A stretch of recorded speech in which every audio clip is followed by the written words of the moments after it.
E te ropu toranga pū Māori a tā rātou kaupapa here e ono rau miliona tāra te uara e tūai ngā whare 2,000 ki runga whenua Māori i ngā tau e whā kei mui te arawaro. Hei tā te kaiarahi takirua a John Tamihere ko Whānau Build te ingoa o tēnei kaupapa a rātou. Anei rā te pūrongoa te o Kiwa McLean.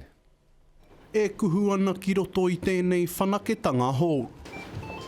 E oi e manako ana John Tamihere ka kuhuna te pāremata a muri I te kōwhiringa pōti. You give a person a warm, comfortable, stable environment, you get a different person. I te rā nei whakatere ai e te pāti Māori tāna kaupapa here hanga whare. Kia riro mai te rima te kau o rau o ngā whare pāpori ki te Māori. E toi tū ai ngā whānau me ngā tamariki I te rāngai mā tauranga hauora toiora hoki. When you're always on the back end of society and an afterthought, it's important that we bring to the table outcomes like this that we can achieve. Yeah, and it lifts our people's spirit. Hei tā te prehitini takirua ka aroa Whānau Build ki te tute I te kāwana, ki te whakauru anō I te hanganga o ngā whare ka poreihana.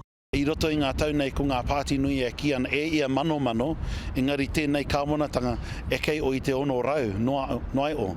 Nā reira, e mārama ana mātou e uaua, engari me tika te nama. E mea ana hoki te kaupapa here me u te katoa ki te ture whakanga o rauemi tā wāhi. I nā rā he nui ngā whare kua hokona kētia e te rāwaho, o ti rā he aukati I te hokotanga o ngā whenua here kore, ki ngā manene. There are 38,000 vacant ghost houses in Auckland today, thousands of those owned by foreigners.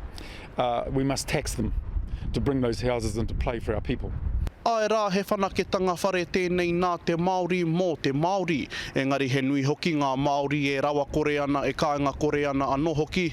No reira ko te pātai nui ka aro rā nei te kaupapa here nei.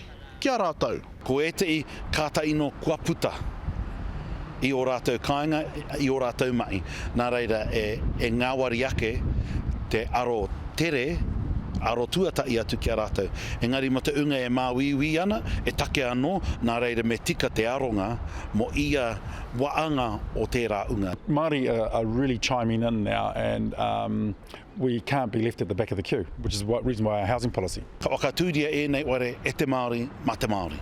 Ko te āwhero o te pāti Māori kia kaua tēnei kaupapa here e hanga tōmuri, ko I rite ki te kaupapa here a Kiwi Build. Te o Kiwa McLean, te Karere.